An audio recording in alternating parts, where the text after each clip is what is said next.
prácticamente de todos los factores metabólicos del cuerpo. El hiperinsulinismo acompaña sobre todo a la diabetes tipo 2, pero la falta de insulina acompaña a la diabetes tipo 1. Luego hay distintas enfermedades que nos dan, digamos, hiperglucemias, y estas distintas enfermedades son pues de distinto tipo, desde quirúrgicas, también inmunológicas, etcétera, que su factor común es la hiperglucemia. Pero últimamente nos preocupamos más de lo que puede ser el hiperinsulinismo. Y de ahí es que se ha descrito que la prediabetes está el hecho de que las grasas en el cuerpo cumplen funciones muy importantes. Dentro de las grasas, ustedes saben que está el colesterol, están los triglicéridos y sus componentes. El colesterol tiene una función que ocupa parte de la pared de dos capas de lípidos de colesterol que están por ahí. Luego son también parte de lo que son las hormonas esteroideas a través de lo que es el ciclo pentano-perhidrofenantreno. Y esto hace de que las hormonas esteroideas son las hormonas básicas de la sobrevivencia del ser humano. Ahí están entre los esteroides los estrógenos y la testosterona, que sin eso no podríamos reproducirnos y por lo tanto la especie humana se muere. Aunque la naturaleza seguramente se acomodaría de alguna otra manera. En todo caso, los lípidos son muy importantes, pero también hay alteraciones en la composición de los líquidos. Las estudiadas tenía HDLs por debajo de 40 o de 45. Quiere decir que tenía bajo, ya este es un riesgo de enfermedad cardiovascular. Para hacerla sencilla, lo que hay que pensar es de que la alteración de los lípidos te llevan a la enfermedad cardiovascular y como todo el mundo sabe es la principal causa de muerte. Entonces pueden haber infartos que te dejan a medias o pueden matarte. Las otras grasitas que encontrábamos altas eran los triglicéridos. Y la asociación de HDL bajo con triglicérido alto se da fundamentalmente en la diabetes. Si bien el cardiólogo te dice que para estudiar las grasitas hay que estudiar las LDLs, valencia de síndrome metabólico de un 30%. Estos son los 5 factores que reúnen a un síndrome metabólico. Si tenemos 1 o 2 de estos factores positivos, tenemos que ir a buscar los otros 3. Y por lo menos 3 de estos ya nos habla de un síndrome metabólico en la persona. Cualquiera de los 3. La obesidad abdominal, la hipertensión, hiperglucemia o glucemias por encima de 100, HDL bajo y triglicéridos altos. Y fíjense cómo en el resto de los países de acá, de las Américas, por ejemplo, vean ustedes cómo la raza negra, donde prevalece en la República Dominicana, tiene un 65% de síndrome metabólico, o sea, altísimos. En la Argentina, un 23%, bajo, en parte del Pacífico, y sobre todo la raza negra. ¿Por qué en la playa? Porque pues eran los que llegaban del África, los dejaban ahí, y esta gente se quedaba a vivir por ahí, por las playas. Bien, entonces estamos ante esta situación de asociación entre lo que es la relación entre lo que es la enfermedad cardiovascular y los lípidos. Es muy importante. Cochabamba teníamos una obesidad no muy alta, pero sí teníamos fundamentalmente HDL bajo y triglicéridos altos. Y eso es alteración del metabolismo de los carbohidratos, no tanto del colesterol. Esto ya les mostré cuál va a ser la prevalencia de la diabetes hasta el 2025. Y entonces nosotros tenemos que en América Latina va a haber un incremento de un 85%.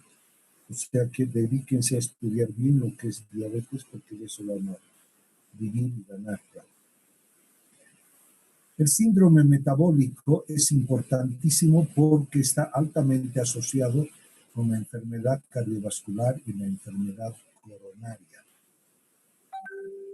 Esta es enfermedad cardiovascular que es, pueden ser de corazón o grandes vasos, donde pueden haber arritmias.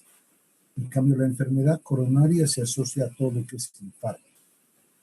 Y vean cómo estos parámetros, que son 1, 2, 3, 4 y 5 parámetros,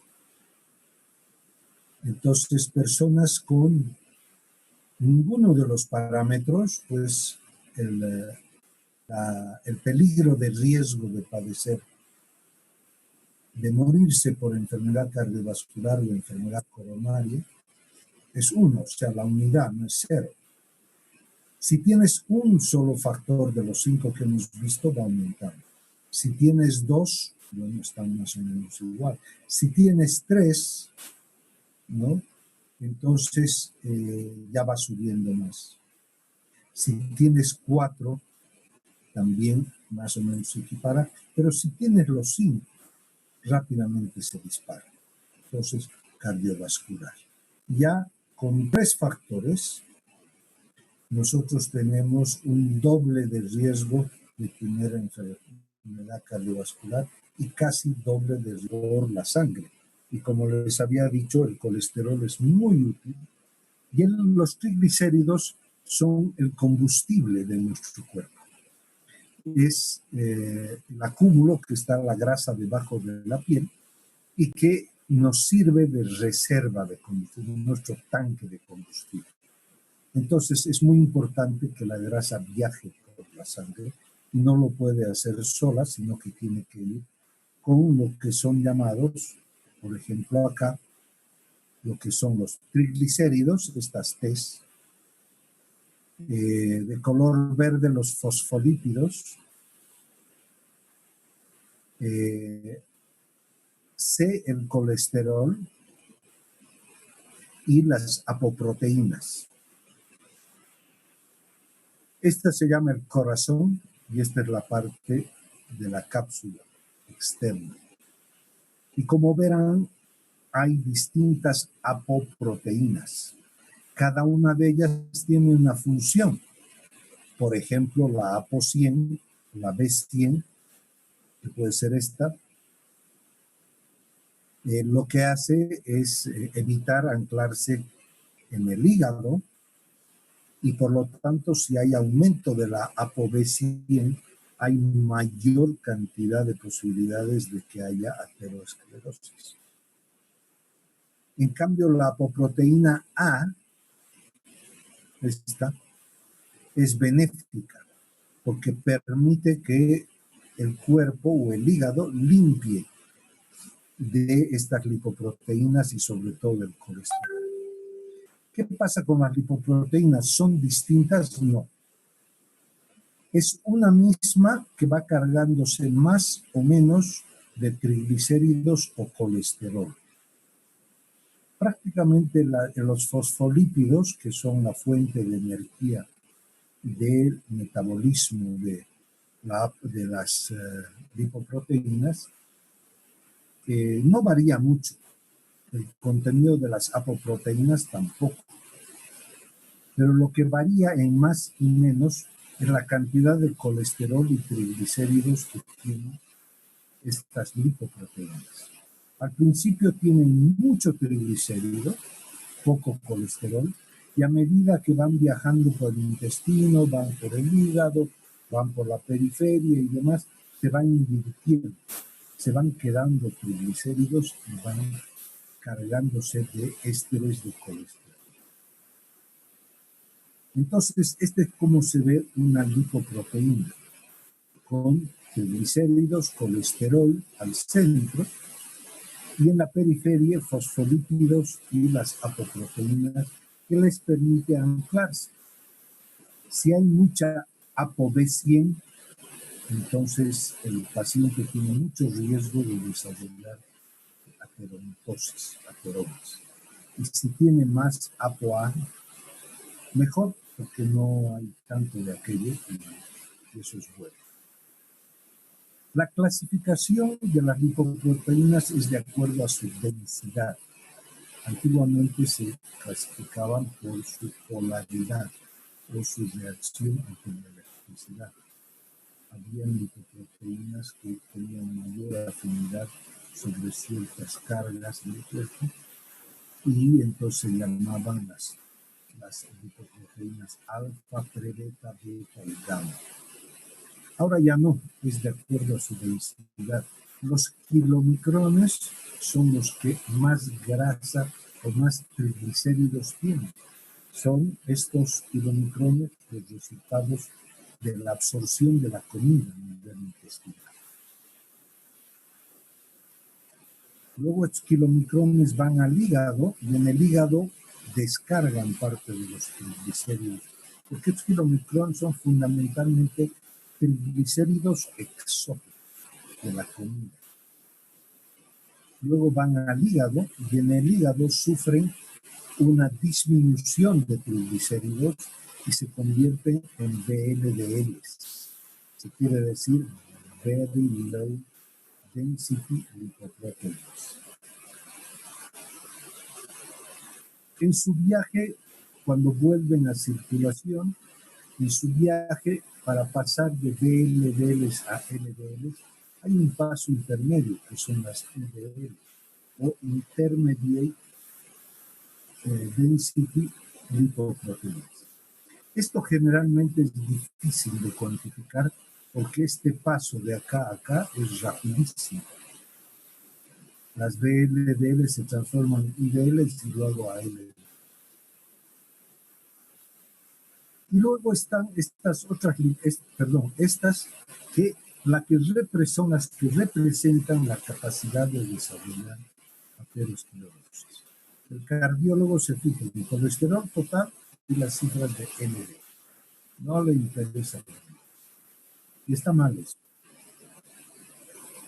Ya que dentro de las LDLs, si tienen un receptor, o sea, si tienen más bien una apoproteína B100 alta, entonces son altamente aterogéneas. Y lo que hay que preocuparse es de que estas no suban, más bien bajen, y nosotros tenemos para eso el tratamiento de las estatinas. Las HDL son otras lipoproteínas que nacen en el riñón, en el intestino, y son llamados el colesterol bueno. Estos son llamados el colesterol malo. Si esto está alto, pero encima de 140, entonces la posibilidad de hacer placas de aterosclerosis es muy alta. Si tenemos por encima de 40, 45 HDL, está bien, porque estas son las que van limpiando, porque tienen poco colesterol en su corazón y tienen bastante triglicéridos. Entonces se aproximan por las paredes de las arterias y van recogiendo lo que queda de lo que puede ser el colesterol. Entonces es bueno tener HDL altas, LDL bajas, y no hay que ser muy comilones para no tener mucho kilomicrón. Muy bien. Entonces su estructura, un poco de lo que les he dicho, tiene una parte lipídica y otra proteica. La proteica son las apoproteínas. Hay colesterol esterificado y no esterificado en el corazón, en el centro. Y triglicéridos y fosfolípidos, habíamos visto fosfolípidos alrededor y los triglicéridos al centro, apoproteínas. Las apoproteínas le confieren la especificidad a esa lipoproteína. Gracias a las apoproteínas serán benéficas, maléficas. El colesterol, entonces, una molécula derivada de los esteroides, está presente en todas las células, formando parte de las membranas del sistema nervioso central, recubriendo las vainas del mielina. Pues vean lo importante que es el colesterol. Es precursor de hormonas esteroideas como el progesterona, el testosterona. Y en la piel, y por acción de los rayos ultravioletas solares, se transforma en vitamina D. Entonces, vean cuán importante puede ser. En su forma esterificada se va a encontrar en el centro o el core de la lipoproteína. El colesterol no esterificado lo vamos a encontrar en una capa más superficial como para salir rápidamente de la lipoproteína junto a los fosfolípidos. Entonces recuerden los fosfolípidos, apoproteínas y al centro están en el corazón. Los triglicéridos son, como les había dicho, la reserva de energética. La mayor parte de la grasa ingerida se halla en forma de triglicéridos, que en la luz intestinal son hidrolizados en ácidos grasos y glicerol. Y la suma de 3 ácidos grasos y una molécula de glicerol hace un triglicérido. Se absorben y luego pasan y otra vez se descomponen en ácidos grasos de una cadena menor a 12 átomos de carbono y que pueden circular unida a la albúmina. Los ácidos grasos de cadena larga son esterificados y convertidos en triglicéridos y se los transporta dentro de las lipoproteínas en el núcleo o el core junto al colesterol. Los fosfolípidos se encuentran más superficialmente formando una monocapa, tienen una parte hidrófoba hacia adentro e hidrófila hacia afuera para poderse diluir. Entremezclados entre estos encontramos moléculas de colesterol no. Ay, qué macana, mi internet está inestable, pero veremos a ver. Muy bien, las apoproteínas, su función es mantener la estructura de la lipoproteína, regula el metabolismo y el transporte de las mismas. Gracias a las apoproteínas se pueden transportar las lipoproteínas y se pueden metabolizar, es decir, convertirse de kilomicrones, pasar a VLDLs, de VLDLs a IDLs y luego LDLs y también de las HDLs poderse convertir en VLDLs. En su mayoría son sintetizadas por el hígado y algunas otras formas del intestino. Fueron denominadas en un orden alfabético arbitrario en ApoA, ApoB, ApoC y ahora hay una ApoE y creo que hay una más, no me acuerdo. Muy bien, entonces, ¿cuáles son las características de las lipoproteínas? Esto tiene que saber muy bien. Los kilomicrones tienen un tamaño de 5000, que si ustedes comparan con las HDLs, son muy grandes. Su densidad es menor a 0,94. En cambio, su densidad está por encima de la densidad del agua. Su origen, ¿no? O sea, su movilidad parte desde el origen y es la mayor parte de los triglicéridos alimentarios y tiene todos estos tipos de apoproteínas. Las VLDLs que van subiendo en tamaño,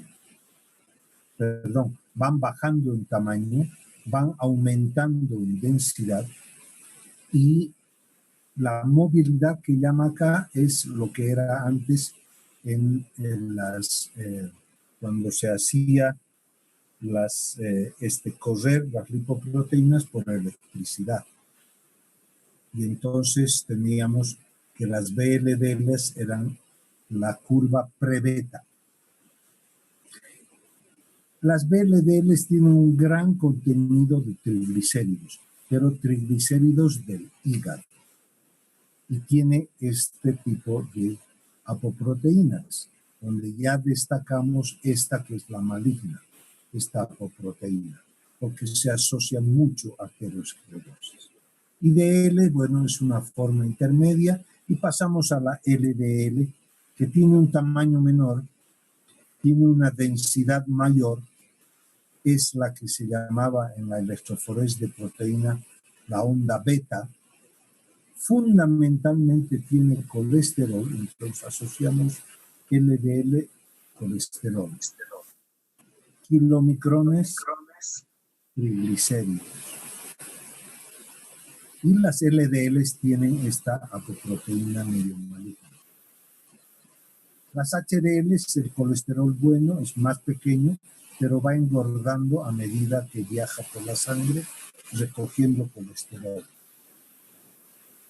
Es de alta densidad, corresponde a la curva alfa de la electroforesis, tiene fundamentalmente colesterol esterificado y tiene esta apoproteína A, que es la benéfica, porque es la que le hace trabajar como carro basurero, va paseando por las arterias y recogiendo basura, recogiendo esta basura.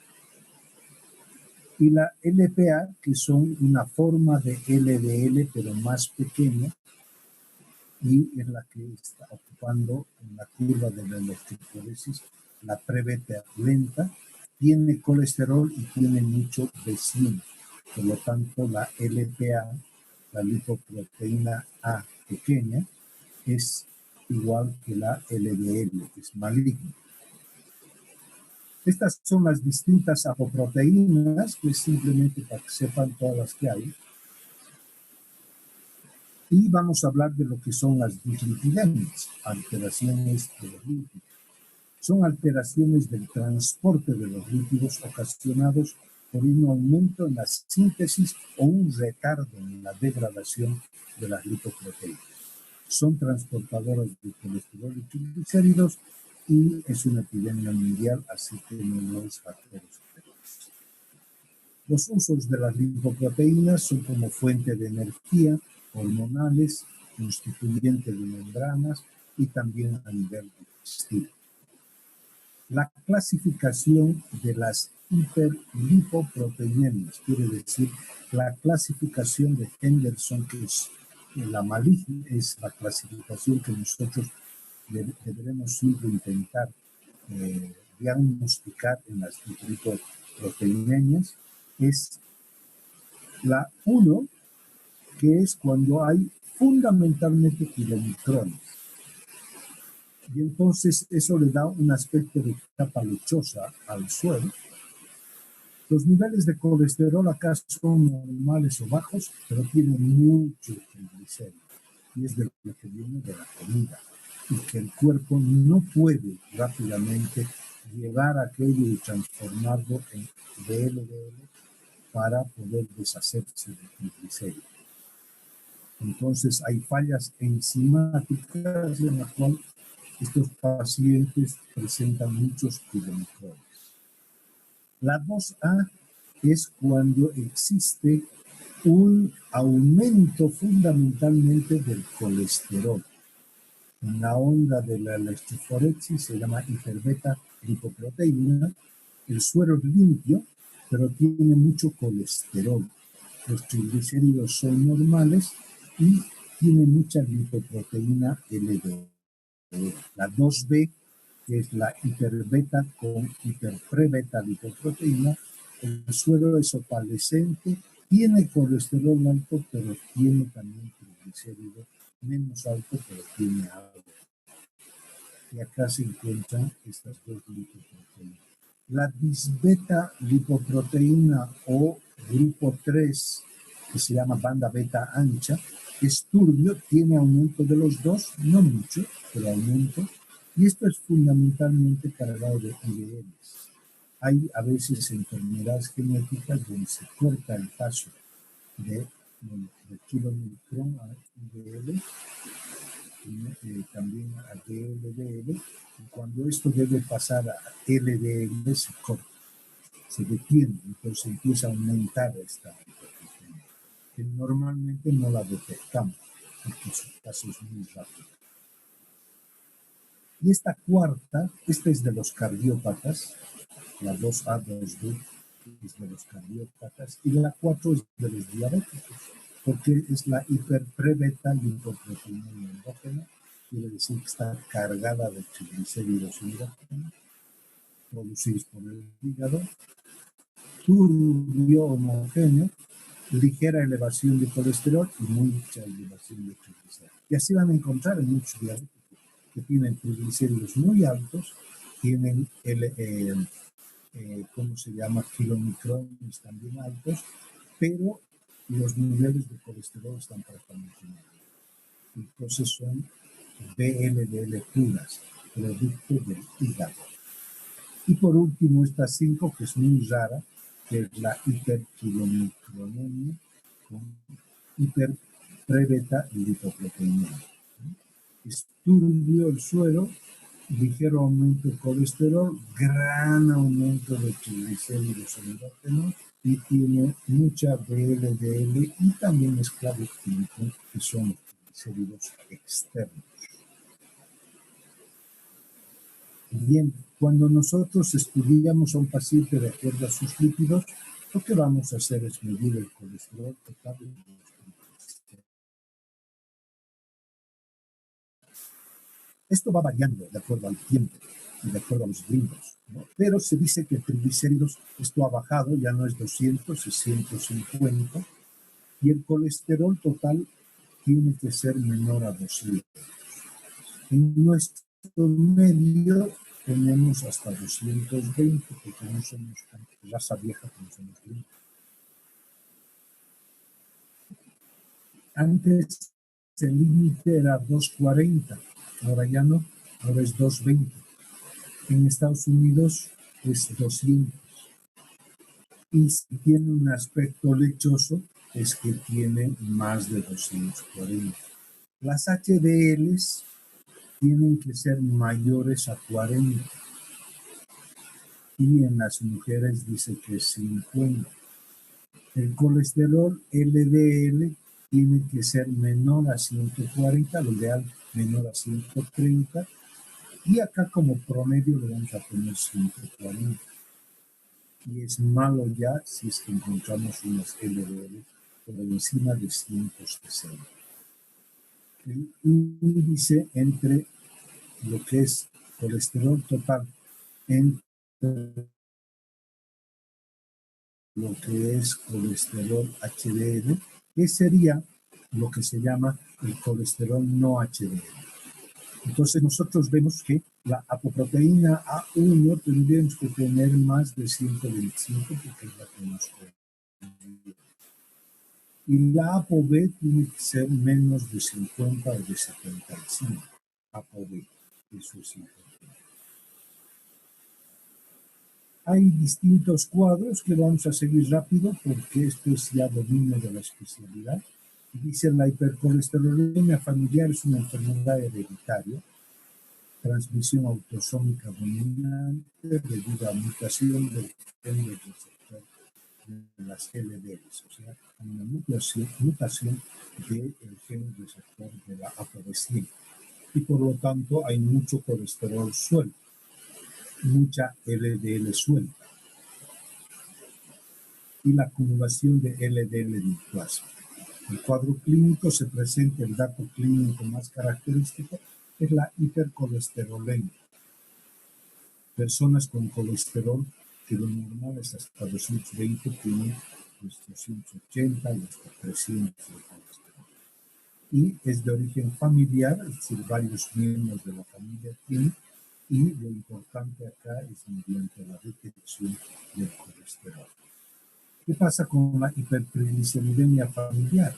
El mecanismo responsable de la enfermedad es un aumento de la síntesis hepática de triglicéridos, o sea, de VLDLs, y son de mayor tamaño, con un mayor contenido de triglicéridos que en los individuos sanos. En algunos pacientes se ha observado también una disminución del catabolismo.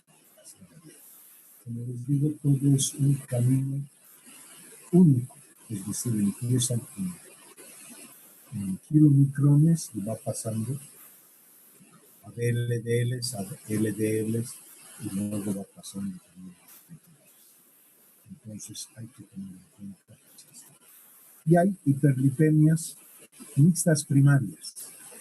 Se caracteriza la acumulación plasmática de partículas residuales. Quiere decir que hay triglicéridos altos por ambos, tanto exógenos como endógenos.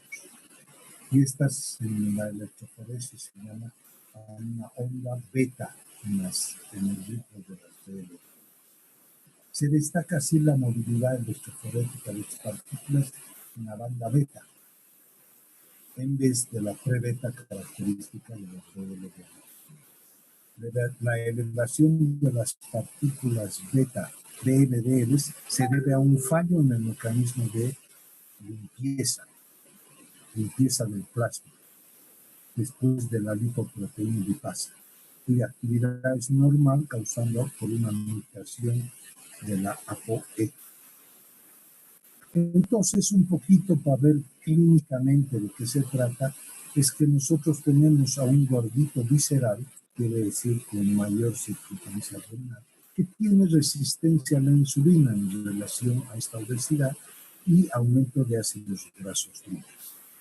Esto lleva hacia una tendencia a la diabetes tipo 2, a una dislipidemia donde el HDL estará baja y la LDL está alta, y además hay LDLs pequeñas.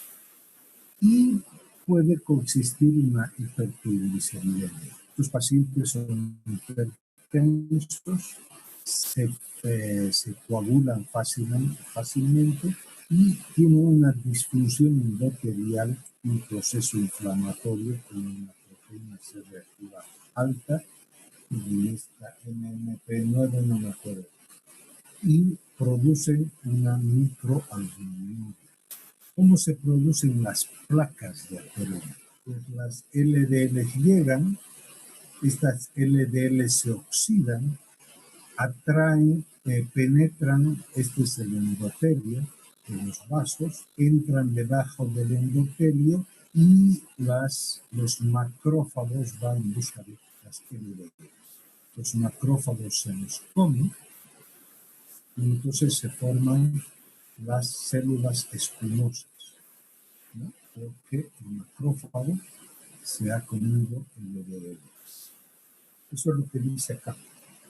Captación por macrófagos, formación de células espumosas, y luego hay una disfunción endotelial, donde no hay óxido nítrico, etc. Entonces se van alterando y se van formando poco a poco las placas hasta que alcanzan un buen volumen, y esto debe ser visto ahora en el estudio que se puede hacer. Hay diversos estudios en los cuales han comparado los niveles de colesterol, LDL, HDL y triglicéridos de acuerdo entre hombres normales y diabéticos y niveles normales. Este es el estudio de Fran White. Entonces vemos que para la diabetes el colesterol no siempre está elevado, pero acá en las mujeres siempre. El LDL, por ejemplo, en los diabéticos más bien está un poco bajo. Y en las mujeres está más o menos igual. Sin embargo, el HDL en el diabético sube y en la mujer diabética también. Y de la misma manera los triglicéridos elevados. Las metas del tratamiento. El tratamiento hay que ver que primero es dietético y de ejercicio físico e hidratación. Una vez que están un año así, entonces se vuelve a medir las lipoproteínas y lo ideal es que estén debajo de 100, ¿no? Pero que no pasen de 130, las HDLs más de 40, las mujeres de 50 y los triglicéridos menos de 150. Eso es lo ideal. Pacientes sin enfermedad coronaria, sin factores de riesgo. En los diabéticos, las LDLs hay que bajarlas a menos de 70, porque les había comentado que la diabetes ya es como un infarto que haya sufrido el paciente, aunque su corazón está activo. Las HDL tienen que estar más de 40, más de 50, y los triglicéridos menos de 150. Cambios terapéuticos en el estilo de vida. Fundamental dejar de fumar, hacer más ejercicio físico y llevar una buena alimentación, puede ser la mediterránea, o para adelgazar puede ser la cetosa, ¿no? Y hay que bajar de peso. El uso de fármacos se da después de que un mes de esta actividad, de estos cambios terapéuticos, no han dado total resultado. Entonces se puede dar estatinas para niveles de colesterol alto, fibratos para cuando los triglicéridos estén altos, y el ezetimibe, que ayuda a estos dos porque el ezetimibe evita la formación de colesterol en el hígado, pero además el ezetimibe evita la reabsorción de colesterol en el intestino delgado, porque hay el ciclo del colesterol intestinal también, ¿no? El ciclo enterohepático, que se llama del colesterol. Y la ezetimibe tiene la ventaja de evitar que el colesterol en el intestino se absorba. Entonces, dejar de fumar, hay trabajos que se han hecho y evidentemente pues, se ha visto que el dejar de fumar, ¿no? Incrementa los niveles del colesterol bueno. La HDL vuelve a niveles normales luego de 30 a 60 días de dejar de fumar. 8 mujeres que fumaban más de una cajetilla por 5 años, los niveles de HDL se incrementaron de 51 a 64 luego de dejar de fumar 2 meses. El ejercicio físico. Hay un cambio de peso. Acá, por ejemplo, estamos viendo los controles que tienen sobrepeso. Luego, cuando se hace un tratamiento moderado, donde hay una baja cantidad y moderada intensidad, esto es de ejercicio físico. La poca cantidad de ejercicio y moderada intensidad, entonces baja la cantidad de peso. Lo mismo con esta otra forma que tiene baja cantidad de ejercicio físico o una vigorosa intensidad de ejercicio. Esto, por ejemplo, puede ser hacer una vez al mes, subir y bajar 10 pisos. Y tenemos esta otra alta que es de alta cantidad de tiempo de ejercicio y de vigorosa intensidad, ¿no? Entonces, esto por ejemplo, se consigue 20 días caminando y colocando más o menos 65-80%. Otro estudio en la cual se ve que la respuesta metabólica a una pérdida de 5 kilos de peso corporal, el Framingam lo que hace es disminuir los niveles de azúcar, de presión arterial y de colesterol. Es importante. ¿En qué momento es bueno dar tratamiento con tabletas? Pues después de un mes de someterlo a una alimentación. Y sobre todo, si a pesar después de un mes de dieta sigue con LDL más de 130, triglicéridos más de 400, hay que empezar con tabletas. O en diabéticos que tengan una LDL más de 100 y triglicéridos más de 400. Y en los no diabéticos unas LDL de 140 o más y triglicéridos cuando tengan más de 250. Entonces ahí ya podríamos decir, bueno, empiecen por favor, vamos a empezar las tabletas. Y como les decía, hay tres tipos: estatinas, fibratos y estatinas. Y se han hecho muchos estudios comparando el riesgo cardiovascular en pacientes tratados con estatina, y en todos hay una buena reducción, ¿no? Que permite pues, disminuir las LDLs.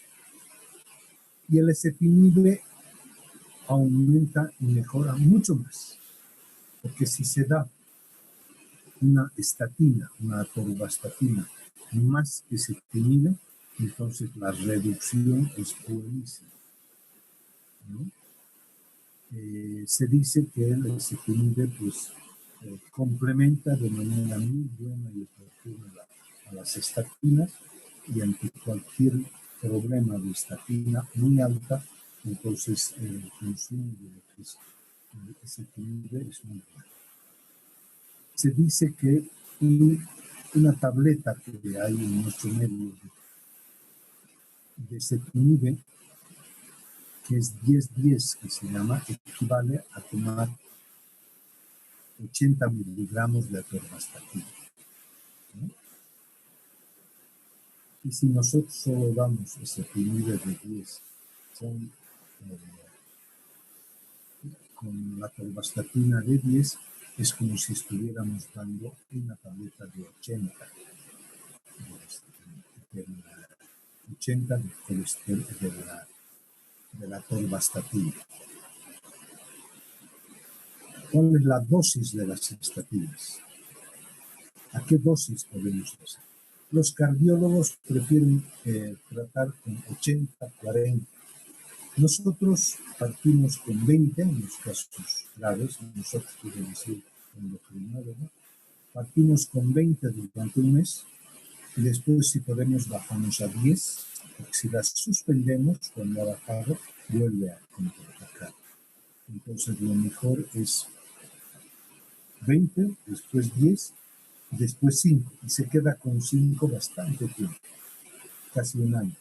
Entonces no vuelve a subir las LDL. ¿A qué dosis bajamos más el riesgo cardiovascular?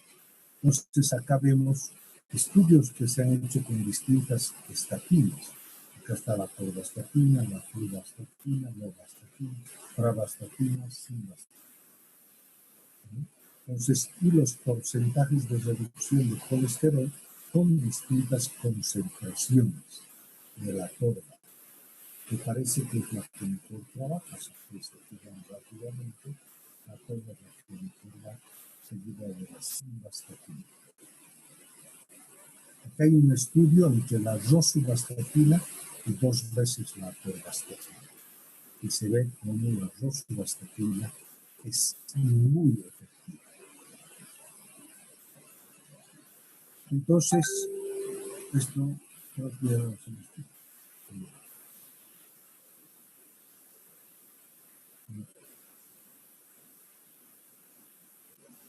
Y acá, ¿qué pasa con el uso crónico de las estatinas? Se habla de rhabdomyolysis, de destrucción del músculo.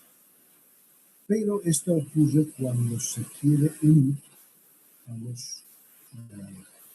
las estatinas, porque hay colesterol alto, pero también podemos darle fibratos porque los triglicéridos están altos. Y si damos el gen fibrosilo, entonces la posibilidad que se produzca la rhabdomyolysis es muy alta. Pero después han ido saliendo otros fibratos, como son no el gen fibrosilo, sino ¿cómo se llama este? El ácido,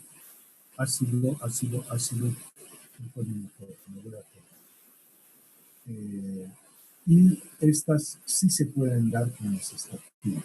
Lo que no se puede dar es el gemfibrosilo, no se pueden dar los fibratos más, digamos, más impuros, porque producen hemolisis con oxidación. Entonces, a veces en el seguro tenemos solamente gemfibrosilo y pues no nos queda otro que un mes tomar con esto y otro mes con las estatinas. Otros tratamientos son los secuestradores de ácidos biliares, inhibidores de la absorción de colesterol, los fibratos y el ácido nucleótido. Muy bien.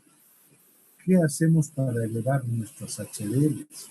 Lo más importante es cambio de estilo de vida, dieta, ejercicio y consumo de grasa de pescado, omega 3. Y también, en este caso, para poder elevar las HDL, debemos preocuparnos mucho de los niveles de azúcar. Hay que controlar la glucemia. Se puede dar gemfibrosilo o fenofibrato o ácido fenofíbrico. Esos son los que ahora se pueden dar juntamente con las estatinas. El gemfibrosilo no se debe dar ni siquiera un mes. Las estatinas se pueden usar a dosis elevadas y las LDLs también elevadas. Y los ácidos grasos omega 3 poliinsaturados en altas dosis, hay que tomar no menos de 3 gramos diarios, mejora mucho los niveles de triglicéridos, los baja y eleva a las HDLs. ¿Vale? Eso sería en cuanto a lípidos. Mañana vamos a hablar de suprarrenales. Entonces yo quisiera que me comenten